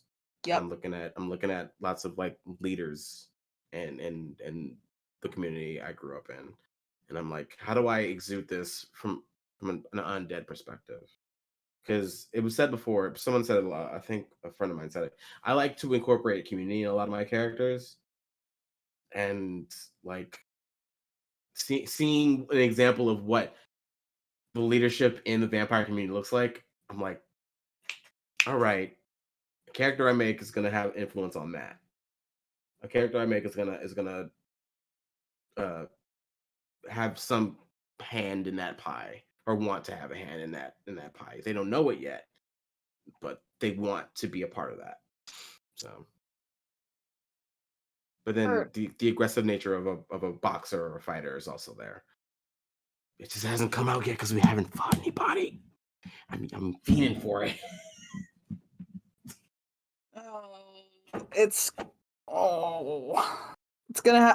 I know Dylan is gonna bring some nasty stuff. Mm-hmm. I can't wait. I mean, it threw a rock at us. It threw a whole giant boulder at us and almost made us crash that car. And I'm like, and he tossed it. And probably tossed it like nothing. I want to see how hard you're gonna go. I want to see how hard everybody's gonna go with literally ripping the dog shit out of somebody. I want to do that so bad. Like, again, like I said, I focused mainly on the physical aspect because I thought I'm going to be a bodyguard to the rest of these talking folk. So a lot, my mainstay is combat. Yeah, my main like focus is combat with leadership as the secondary. So I'm interested to see what challenge we get faced with that's combat related. I can't wait to see what challenge we get faced with that it's going to question and break your codes. Hearing it, man. Who's your Something, idol? you know, Yeah. What are my tenants? My tenants are like, I mean, if one thing happens in his neighborhood, I can see one getting broken. One of his tenants getting broken. That makes sense. Ooh, that is tough muffins. I think his parents. I think that he saw two people work really hard, and make something that felt so complete in a transitional period. They immigrated to the States, and it's obviously something that is such a hook in Kiernan's mouth. He's really, yeah. I think it's his parents. I think he gets really wrapped up into how they affected him and how he failed them. Yeah. Probably. What about you? What's Thorn's idols? he has his mother. I think she was the pinnacle of goodness, and there wasn't a bad bone in her body. And she loved him without stipulations or you do this and then I love you. It was just purely I love you, completely. And she believed in kindness and in goodness and humanity and hope and everything good and light and bright in this world. She truly believed, and that's probably I don't want to say too much, but yeah, I think her, but also Max. Thorn actually hates Max, but he hates out of all the group, he hates Max the most inside. It's a fester when he looks at Max and he sees this person that's going against the beast. He has the same beast that's inside of him. Why can't he fight it and be this person and stand on these things that are so good that his mother stood on, goodness and hope and humanity? Why can't he do that? He's fighting the same thing, right? Absolutely. They're the same. They have the same entity within them, and he sees Max excelling at that.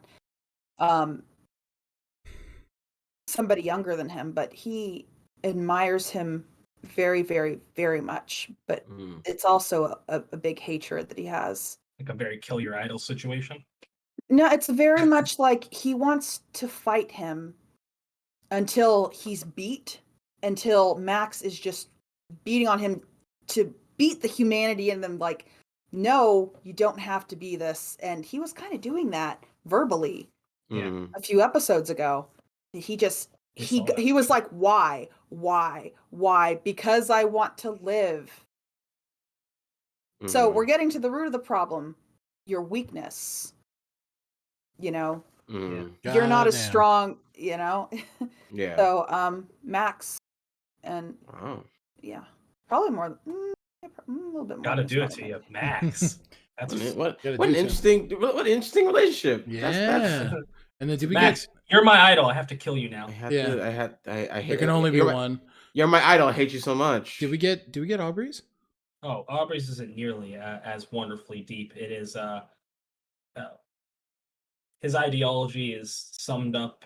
Billy Idol, Rebel Yell. That's the music of his generation, and his political ideology is more like Rousseau.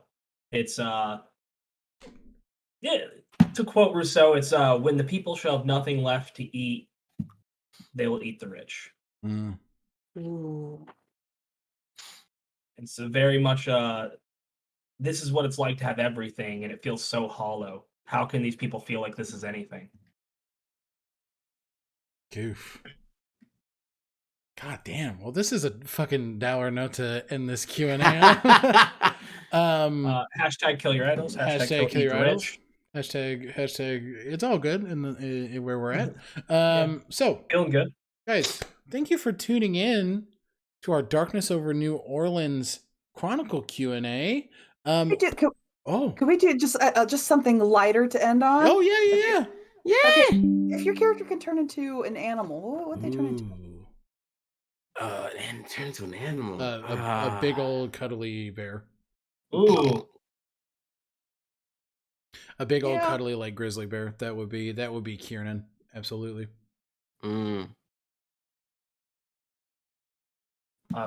Aubrey is an orange tabby, a junkyard orange tabby.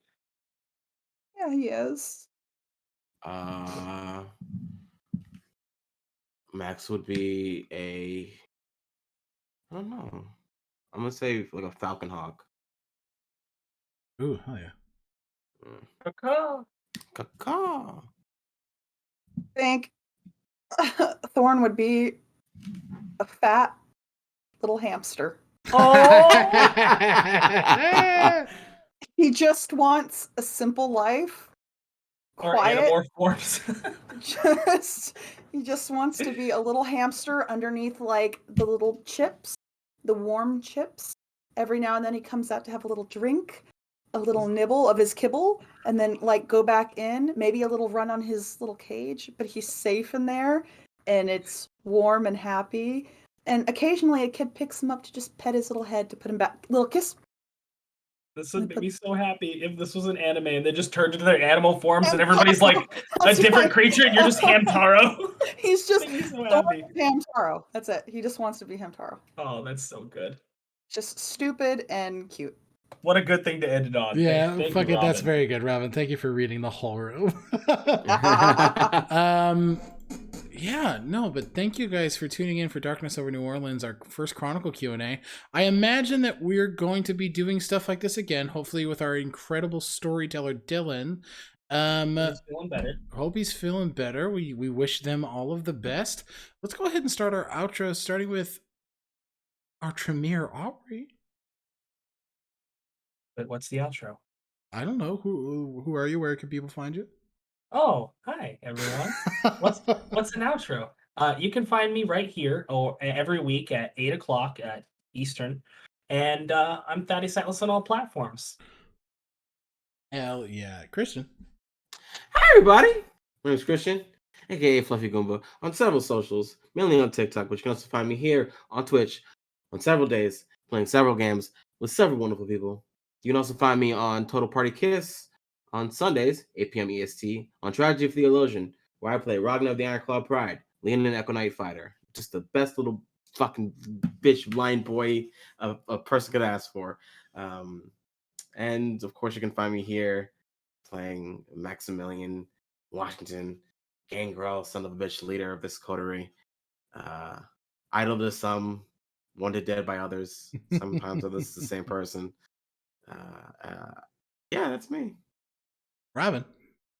Hi, I'm Robin the God, she, her. I play Thorn, the Nosferatu, he, him, and you can find me on Robin the God on TikTok. Robin the God is on Instagram and anywhere else. No, you haven't. Oh my god. Hi everybody. My name is Alec. My pronouns are he, him. You can find me all places on the internet at CommunityDM. I play as Kieran Blake, the Bruja, here every Thursday. I don't imagine we're playing next week because it's Thanksgiving. It just hit my brain space right now. Oh, aren't we? I don't that know. soon? That's next week. I would play. All right, I would play. Anyway, would play. this is the part of the night where thoughts just come pouring out of my big dumb brain. But you can find me all places at CommunityDM. I run a campaign called Known Realms to Lesh over at twitch.tv/welcome. No, wrong. Twitch.tv/CommunityDM, as well as play in Heroes of Asteria Unearthed Inheritance at that same channel.